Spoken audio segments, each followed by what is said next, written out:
Hola, ¿cómo están? Mi nombre es Laura Pelazzini y junto con mi compañera Nicole Korn, ambas auxiliares docentes de la tercera cátedra de Anatomía de la Facultad de Medicina de la UBA, preparamos esta presentación sobre el sistema nervioso autónomo. Los objetivos de esta clase son definir qué es el sistema nervioso autónomo, mencionar las diferencias entre simpático y parasimpático, y describir los pares craneales con componente funcional parasimpático. Vamos a iniciar definiendo qué es el sistema nervioso autónomo. El sistema nervioso autónomo es la parte del sistema nervioso central responsable de la homeostasis, es decir, se encarga de mantener nuestro medio interno estable frente a influencias perturbadoras, tanto externas como internas, asegurándose que los tejidos del organismo reciban los nutrientes, electrolitos y oxígeno necesario, y a la vez que se regule de manera apropiada funciones tales como la osmolaridad y la temperatura. El sistema nervioso autónomo proporciona el control nervioso de las células secretoras glandulares, del músculo liso, tanto de los órganos como de los vasos sanguíneos, y del músculo cardíaco.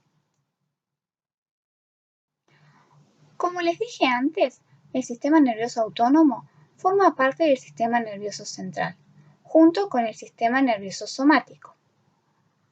El sistema nervioso autónomo controla y coordina los mecanismos homeostáticos en respuesta a requerimientos que cambian continuamente, y esto lo logra por medio de dos sistemas de control superpuestos. Uno es el sistema neural o vegetativo, cuyas respuestas tienden a ser inmediatas, pero sus efectos son breves. Y el otro es el sistema humoral o endocrino, en el cual sus respuestas hormonales tienden a desarrollarse lentamente, pero los efectos son prolongados. Los sistemas endocrino y vegetativo son interdependientes, pero ambos se hallan bajo el control de estructuras ampliamente distribuidas en el sistema nervioso central, como el hipotálamo, que generan órdenes después de integrar los estímulos procedentes de una amplia variedad de orígenes, tanto internos como externos. A la vez, el sistema neural tiene dos subdivisiones principales, simpático y parasimpático, los cuales tienen una acción superpuesta y generalmente antagonista sobre las vísceras localizadas en las cavidades corporales y en algunas estructuras de la cabeza, como el iris. Otra diferencia entre el sistema simpático y parasimpático es que la proyección simpática tiene una distribución global, porque inerva estructuras viscerales en todas partes del organismo, mientras que la proyección parasimpática queda restringida a estructuras de la cabeza y de las cavidades corporales. Esta diferencia de distribución se observa en la inervación solo simpática que presentan los vasos sanguíneos de los músculos esqueléticos y las glándulas sudoríparas, los vasos sanguíneos y los músculos piloerectores de la piel, tanto de la pared del tronco como de las extremidades.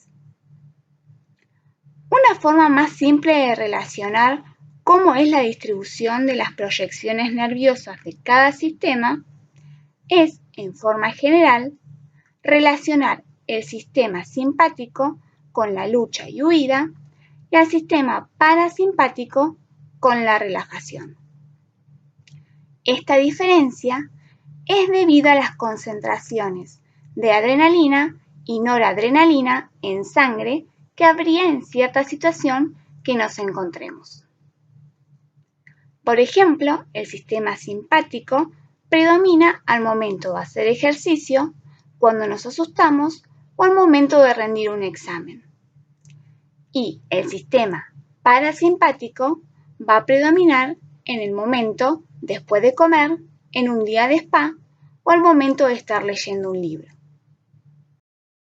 Antes de seguir con las diferencias entre el sistema simpático y parasimpático, quería mencionarles que algunos autores consideran que existe una tercera subdivisión del sistema neural, denominado sistema nervioso entérico, el cual se encuentra a nivel de la pared del tubo digestivo, que se extiende desde el esófago hasta el ano, y tiene ciertas características autónomas, dado que está formado por una gran cantidad de neuronas codificadas químicamente, con proyecciones a estructuras dianas específicas.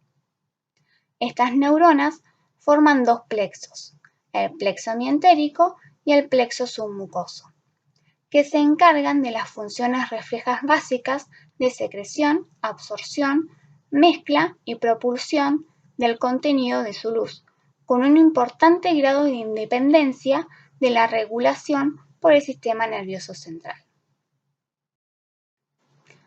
Ahora vamos a pasar a hablar de la distribución anatómica de la parte simpática y parasimpática. El sistema simpático tiene una extensión toracolumbar entre los niveles medulares que van desde T1 a L2, encontrando su neurona preganglionar en el núcleo intermedio lateral del asta lateral de la médula espinal. Y el sistema parasimpático se halla a nivel craneal y a nivel de la médula sacra. En el cráneo encontramos la neurona preganglionar en el tronco del encéfalo y a nivel medular se extiende desde S2 hasta S4, en una columna celular que simula a la del asta lateral de la médula torácica. En relación a la organización general, vamos a hablar sobre las similitudes y diferencias entre el control nervioso del músculo esquelético y los efectores viscerales, tales como el músculo liso. En el sistema motor somático tenemos las motoneuronas inferiores o motoneuronas alfa, que se encuentran en el asta anterior de la médula espinal. Su axón, que funciona como la vía final común, es el que conecta el sistema nervioso central con las fibras del músculo esquelético. En cambio, en el sistema motor autónomo, la vía neural consta de dos neuronas y dos axones o fibras para conectar el sistema nervioso central con el órgano diana. Esta vía neural es igual tanto para el sistema simpático como para el sistema parasimpático. Lo que varía es en qué parte del sistema nervioso central se encuentran las neuronas y en la longitud de las fibras.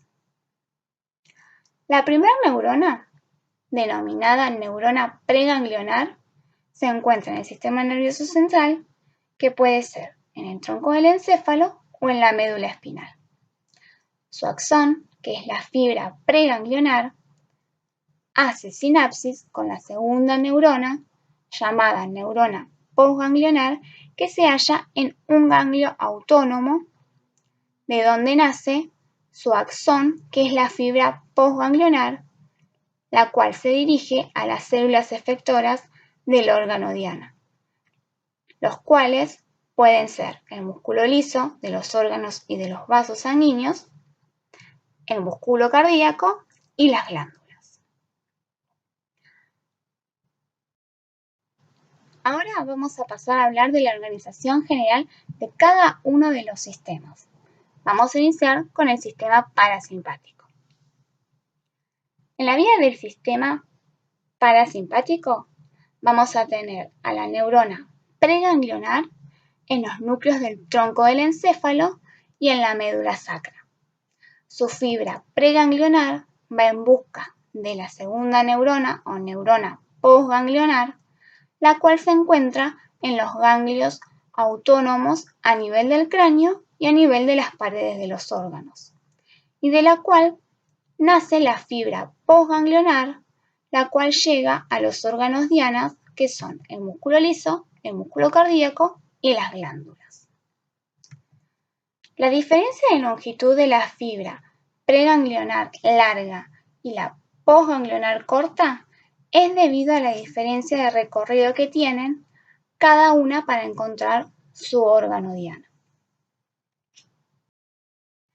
En la vía del sistema nervioso autónomo simpático, su primer neurona o neurona preganglionar se encuentra en el asta lateral de la médula espinal. Su fibra preganglionar se dirige en busca de la neurona posganglionar que se encuentran en los ganglios de la cadena paravertebral o en los ganglios preaórticos. Y su fibra posganglionar se dirigen a los órganos visceroefectores, los cuales son el músculo liso, el músculo cardíaco y las glándulas. La diferencia en longitud de la fibra preganglionar corta y posganglionar larga es debido a que la fibra preganglionar, al salir de la columna vertebral por el foramen de conjunción, tiene menos recorrido para encontrar la neurona posganglionar en los ganglios de la cadena paravertebral o ganglios preaórticos que el recorrido que tiene la fibra posganglionar desde los ganglios recién nombrados hasta la pared de cada órgano del cuerpo. Antes de continuar, quiero aclararles algo con respecto a los neurotransmisores, ya que los van a leer reiteradamente en el capítulo de autónomo. No se vayan al detalle de saberse cada neurotransmisor, ya que estos los van a estudiar en profundidad el año que viene en fisiología. Y en lo que respecta a neuroanatomía, solo hace falta que sepan que para el sistema simpático, el neurotransmisor sintetizado por la neurona preganglionar es la acetilcolina y por la neurona posganglionar la noradrenalina. Y con respecto al sistema parasimpático, ambas neuronas sintetizan el mismo neurotransmisor, que es la acetilcolina. Ya habiendo hablado de las características y diferencias entre cada sistema, ahora vamos a comenzar a explicar cómo hacen las vías simpática y parasimpática para inervar las diferentes zonas del cuerpo. Comenzamos con el sistema simpático. La proyección simpática influye sobre estructuras viscerales en todo el organismo, pero como vimos, las neuronas simpáticas preganglionares solo se encuentran entre los segmentos medulares de T1 a L2, en el núcleo intermedio lateral del asta lateral. Por lo que la forma que tiene este sistema de llegar a cada parte del cuerpo fuera de este límite medular es por medio de la cadena simpática, ya que se extiende a lo largo de toda la columna vertebral.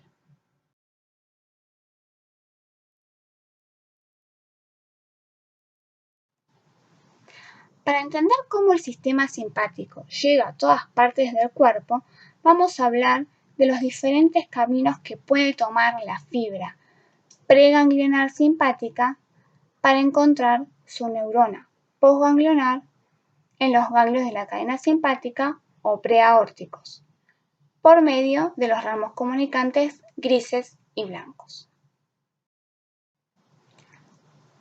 El primer camino que puede tomar la fibra preganglionar una vez que emerge de la médula espinal por la raíz ventral del nervio espinal es ingresar a la cadena simpática por medio del ramo comunicante blanco, hacer sinapsis en el mismo nivel que ingresó con la neurona posganglionar que se encuentra en el ganglio de dicha cadena simpática y luego la fibra posganglionar sale de la cadena simpática por el ramo comunicante gris para formar el nervio espinal, encargado de inervar los músculos piloerectores, las glándulas sudoríparas y el músculo liso de los vasos sanguíneos de la pared corporal, el cuero cabelludo y el cuello.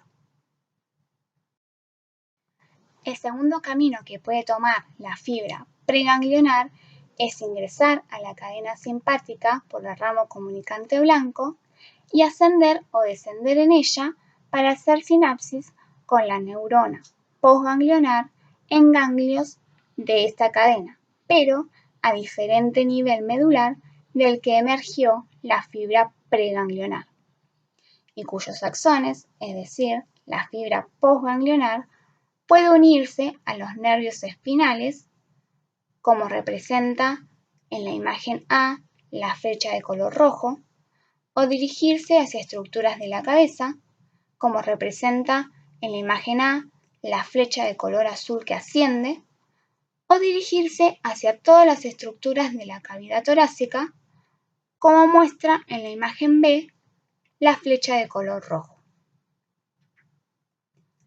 Antes de hablar del tercer camino que puede tomar la fibra preganglionar, les voy a explicar qué estructuras inerva y cómo llegan a estas las fibras postganglionares que les acabo de mencionar. Si la fibra postganglionar se une al nervio espinal, va a inervar a los músculos piloerectores, las glándulas sudoríparas y el músculo liso de los vasos sanguíneos de la pared corporal, cuero cabelludo y cuello. Pero si las fibras postganglionares se proyectan a estructuras de la cabeza, vamos a tener diferentes vías según qué estructura vaya a inervar, ya que la inervación simpática va a llegar por medio de diferentes pares craneales. Como les dije anteriormente y como muestra la imagen de arriba a la derecha, la neurona preganglionar se encuentra en el núcleo intermedio lateral del asta lateral de la médula espinal, en este caso a nivel de T4.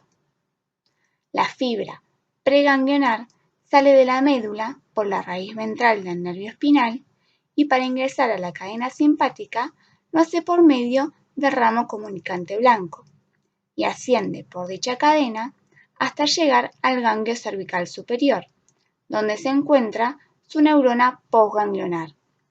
Y desde acá nacen varias fibras nerviosas, que son las fibras postganglionares, que forman un plexo alrededor de la arteria carótida común, el cual se denomina plexo carotidio. Este plexo se distribuye en la superficie de la arteria carótida y en la superficie de las ramas de esta misma arteria, las cuales van a tener relación estrecha con el nervio oculomotor, el nervio facial y el nervio glosofaríngeo, al irse aproximando al órgano diana. En el caso del nervio oculomotor, este recibe filetes nerviosos simpáticos a nivel del seno carotidio, por medio del plexo que rodea la arteria carótida interna. El nervio oculomotor inerva el músculo dilatador de la pupila por medio de los nervios ciliares largos, permitiendo la midriasis. Y por medio de las ramas de la arteria carótida externa, específicamente las arterias maxilar, lingual y facial, llegan información simpática a los nervios facial y glosofaríngeo para inervar la mucosa nasal, las glándulas lagrimales, parótidas, linguales y submaxilares, haciendo que disminuya su secreción.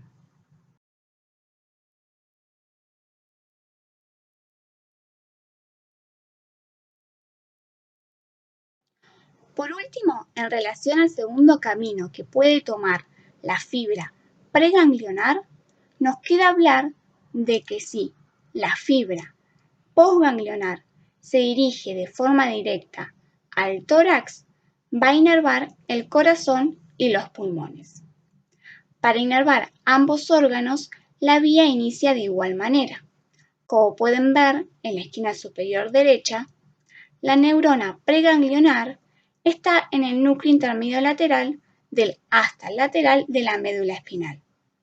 La fibra preganglionar sale de la médula por la raíz ventral del nervio espinal e ingresa a la cadena simpática por el ramo comunicante blanco.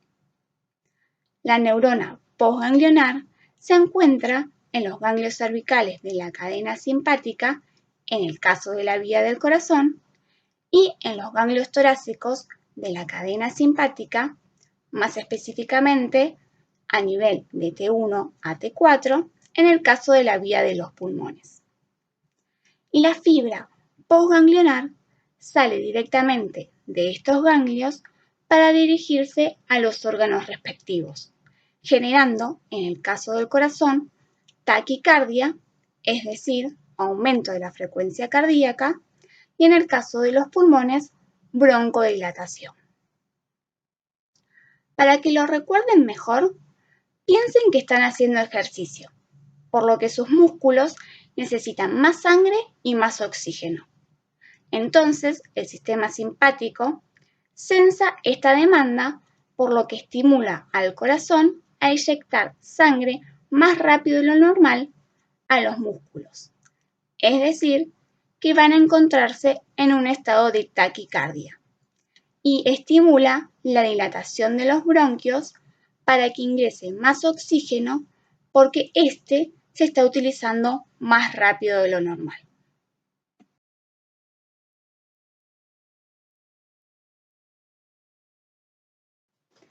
Ahora nos queda hablar del último camino que puede tomar la fibra preganglionar, el cual es emerger de la médula espinal por la raíz ventral del nervio espinal, ingresar a la cadena simpática por el ramo comunicante blanco, atravesar el ganglio de la cadena simpática como fibra preganglionar para emerger de este como nervio esplácnico y encontrar la neurona postganglionar en los ganglios preaórticos, los cuales son los ganglios celíaco, aórtico renal, mesentérico superior y mesentérico inferior, para poder inervar todos los órganos del abdomen a través de los plexos preaórticos, los cuales se distribuyen sobre la superficie de la aorta y la superficie de sus ramas, con el objetivo de disminuir la irrigación de cada órgano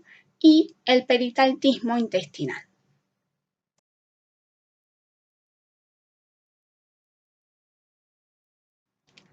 Con respecto a la inervación de las glándulas suprarrenales, hay una particularidad, porque la organización general de la inervación simpática que vimos al principio, para estas glándulas difieren del resto de los órganos que reciben dicha inervación. Como se ve en este esquema, las neuronas simpáticas preganglionares se encuentran en los niveles medulares de T5 a T8. Las fibras preganglionares atraviesan la cadena simpática y llegan a inervar las células cromáfines de la médula de dichas glándulas, las cuales, al ser estimuladas, liberan catecolaminas, las cuales son adrenalina y noradrenalina, generando un estímulo simpático generalizado en todo el organismo. Es decir, que es una vía endocrina del sistema simpático. El objetivo que tiene esta vía es regular las funciones de las células que no se hallan conectadas directamente por terminales nerviosas simpáticas.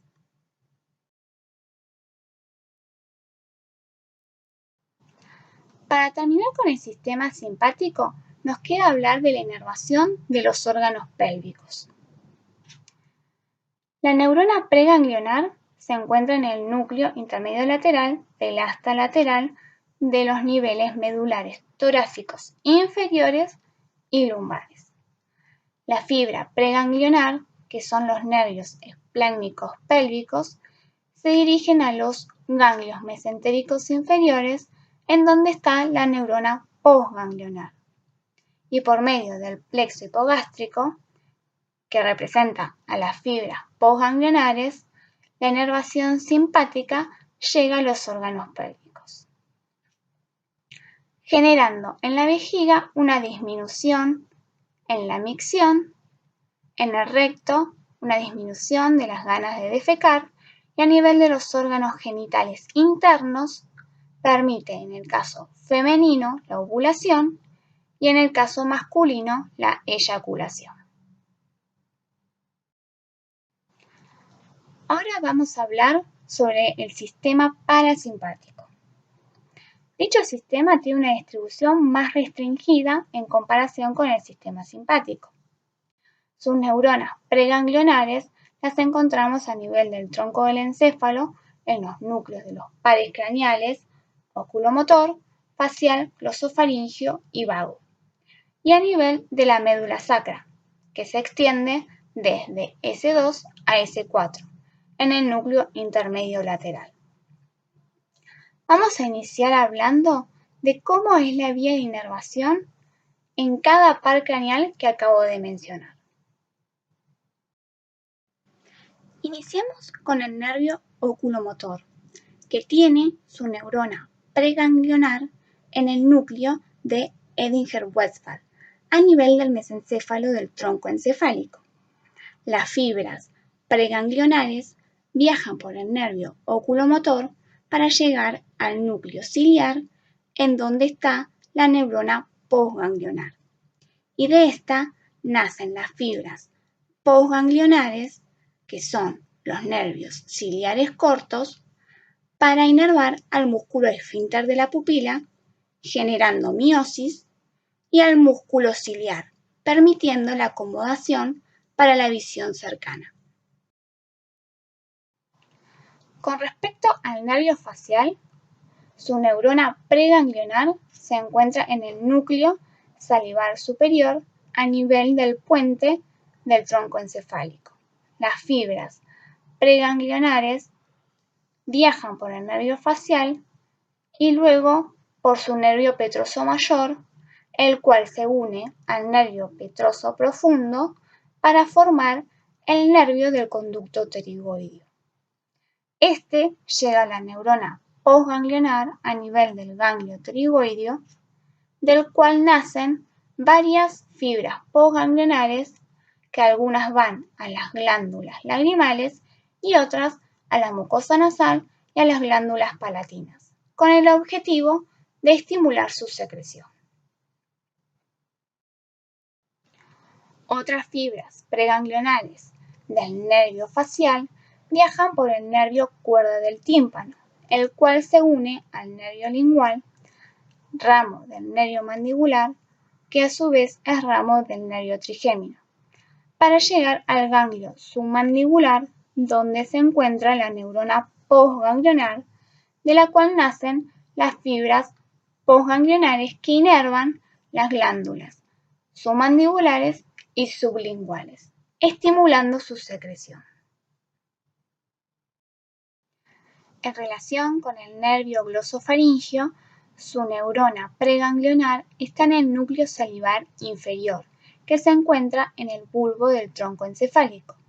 Las fibras preganglionares que se originan de este tienen un tortuoso trayecto, primero por el nervio timpánico y luego por el plexo timpánico. De este plexo se forma el nervio petroso menor, que termina en el ganglio óptico, donde se encuentra la neurona postganglionar, y de él se originan las fibras postganglionares que se unen al nervio auriculotemporal, ramo del nervio mandibular, que a su vez es ramo del nervio trigémino, para alcanzar la glándula parótida, estimulando su secreción. Y por último nos queda hablar del nervio vago, el cual tiene algunas de sus neuronas preganglionares en el núcleo motor dorsal del vago y otras en el núcleo ambiguo. Ambos núcleos se encuentran en el bulbo del tronco encefálico, cuyas fibras preganglionares viajan por el nervio vago para terminar en neuronas postganglionares localizadas en las paredes de las vísceras del tórax y del abdomen. En relación a la inervación del corazón, la vía incluye a los núcleos motor dorsal del vago y el núcleo ambiguo. Por medio del nervio vago llegan a los ganglios de la pared del corazón y generan bradicardia, es decir, disminución de la frecuencia cardíaca. Y en relación a la inervación de los pulmones y los órganos abdominales, la vía comienza en el núcleo motor dorsal del vago. Las fibras preganglionares viajan con el nervio vago y llegan a los ganglios en las paredes de dichos órganos, provocando en los pulmones broncoconstricción y en los órganos del abdomen un aumento de la irrigación y del peristaltismo. Antes de seguir, quiero hacerles una aclaración con respecto a la inervación del intestino. Primero, las fibras del nervio vago se distribuyen desde el esófago hasta el ángulo esplénico del colon. Y segundo, que aunque la motilidad y la secreción del intestino no dependan de nervios extrínsecos, se modifican mediante una reacción refleja en la que participan neuronas vagales aferentes y eferentes. Es decir, que depende del sistema entérico, pero este puede recibir estímulos del sistema simpático como del parasimpático. Por último, nos queda hablar de la inervación parasimpática a nivel de los órganos pélvicos. El componente sacro del sistema parasimpático inerva la parte inferior del tubo digestivo, el cual se extiende desde la flexura cólica izquierda hasta el recto, la vejiga urinaria, uretra y órganos reproductores. Las neuronas preganglionares del núcleo parasimpático sacro ocupan una posición en los segmentos sacros S2 a S4 comparable a la columna celular intermedio lateral de los segmentos torácicos. Las fibras preganglionares salen de la médula espinal por las raíces ventrales del nervio espinal y forman los nervios pélvicos o nervios erectores en el caso de los órganos reproductores.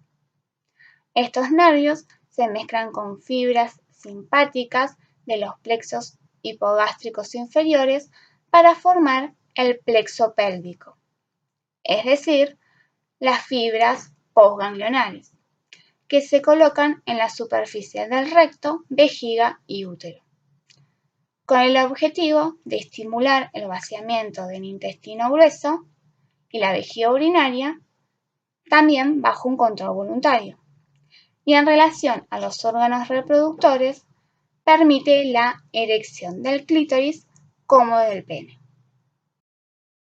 Para terminar, vamos a hablar sobre el arco reflejo visceral a nivel de la vejiga urinaria. Antes de hablar del arco reflejo, primero vamos a ver qué músculos participan y cómo están inervados. Durante la micción, es decir, el vaciamiento de la vejiga urinaria, se produce la contracción del músculo liso de la pared vesical, al cual se denomina músculo detrusor, y la relajación tanto del músculo liso del esfínter interno de la uretra y del músculo esquelético del esfínter externo de la uretra. La contracción del detrusor y la relajación del esfínter interno de la uretra están mediadas por el parasimpático a nivel medular de S3. Las neuronas preganglionares de la médula sacra inervan las neuronas postganglionares de la pared vesical. La pared vesical también posee inervación simpática. Su influencia es principalmente inhibitoria sobre el músculo detrusor y sobre las neuronas postganglionares parasimpáticas de la pared vesical. Y por último, el esfínter externo de la uretra está sometido tanto a un control reflejo como voluntario. Está inervado por el nervio pudendo, el cual tiene sus motoneuronas alfa en los segmentos medulares S3 y S4.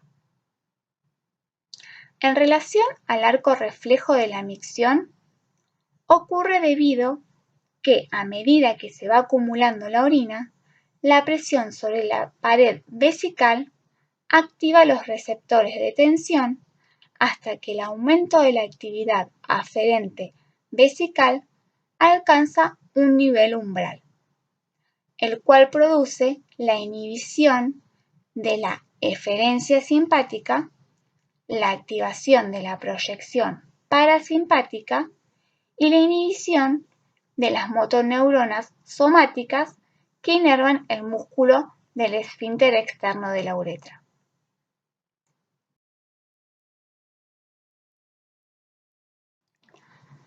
A modo de conclusión de todo lo visto en nuestra presentación, recuerden que el sistema nervioso autónomo es parte del sistema nervioso central y es el encargado de regular la homeostasis, por lo que todo el tiempo está sensando los estímulos internos y externos para lograr un balance o predominio de uno de los dos sistemas, simpático o parasimpático. Por ejemplo, al momento de comer, como vimos, predomina el sistema parasimpático, por lo que a nivel del estómago, nuestro sistema nervioso sensa el aumento de presión y volumen, llevando a que haya más irrigación a nivel de todo el sistema digestivo mediante vasodilatación y aumento del peristaltismo para lograr la absorción de todos los nutrientes, a la vez que disminuye la irrigación de la piel y músculo esquelético por medio de vasoconstricción, ya que su función en ese momento no es primordial. Ocurre lo opuesto en el caso de estar rindiendo un examen, ya que predomina el sistema simpático. En relación a las diferencias entre el simpático y parasimpático, les armamos un cuadro comparativo, en el cual tenemos la distribución anatómica que se diferencia, ya que el sistema simpático es toracolumbar de T1 a L2 y el sistema parasimpático es cráneo-sacro en el tronco del encéfalo y de S2 a S4. El lugar donde encontramos la primera neurona en el simpático es a nivel del núcleo intermedio lateral del asta lateral medular y en el parasimpático es en los núcleos del tronco del encéfalo y en la columna celular de la médula sacra. Las fibras preganglionares en el simpático son cortas y en el parasimpático son largas. En relación a la segunda neurona, en el sistema simpático la encontramos en la cadena paravertebral y en los ganglios preaórticos, y en el sistema parasimpático la encontramos en los ganglios craneales y en la pared de los órganos.